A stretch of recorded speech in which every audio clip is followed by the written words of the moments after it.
Astramate a commencé comme une application iPad.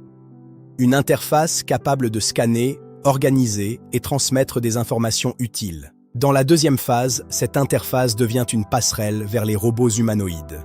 Mais lorsqu'un robot agit uniquement au sol, il reste limité par ce qu'il peut voir, atteindre ou comprendre depuis sa propre position. Il peut avancer, il peut manipuler, il peut assister, mais il ne peut pas toujours observer l'ensemble d'un espace. Il ne peut pas toujours voir derrière un obstacle, au-dessus d'une structure ou dans une zone difficile d'accès. C'est pour cette raison que la troisième phase d'Astramate introduit un compagnon aérien, un drone sphérique intelligent. Ce drone n'est pas pensé comme un simple gadget volant. Il est conçu comme une extension naturelle de l'écosystème Astramate. L'iPad organise les données. Le robot agit au sol. Le drone observe, guide, inspecte et accompagne. Ensemble, ces trois éléments créent une architecture beaucoup plus complète. Le drone sphérique peut aider à cartographier un environnement avant l'intervention d'un robot. Il peut analyser un espace depuis un autre angle. Il peut repérer des obstacles, suivre un trajet, inspecter une zone élevée, transmettre des informations visuelles ou servir de relais de communication. Dans un bâtiment, il pourrait aider à vérifier un couloir, une salle, une zone technique ou un passage bloqué. Dans un environnement culturel, municipal ou industriel, il pourrait assister une équipe en offrant une vision aérienne contrôlée, sécurisée et non intrusive. Dans un contexte d'assistance, il pourrait guider un robot humanoïde vers une personne, un objet ou un secteur précis, en évitant les obstacles et en améliorant la compréhension globale de la scène. Le choix d'une forme sphérique est important. Une sphère n'a pas d'avant agressif.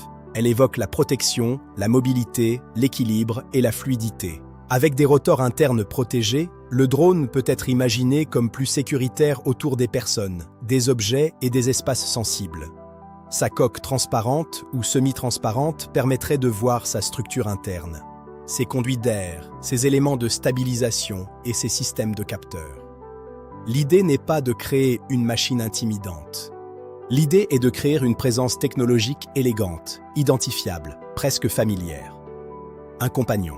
Le drone Astramate pourrait communiquer avec l'application iPad et avec le robot humanoïde à travers le même standard de données. Il peut recevoir une mission, transmettre une carte, confirmer un obstacle, vérifier une zone ou renvoyer des informations en temps réel vers l'interface humaine.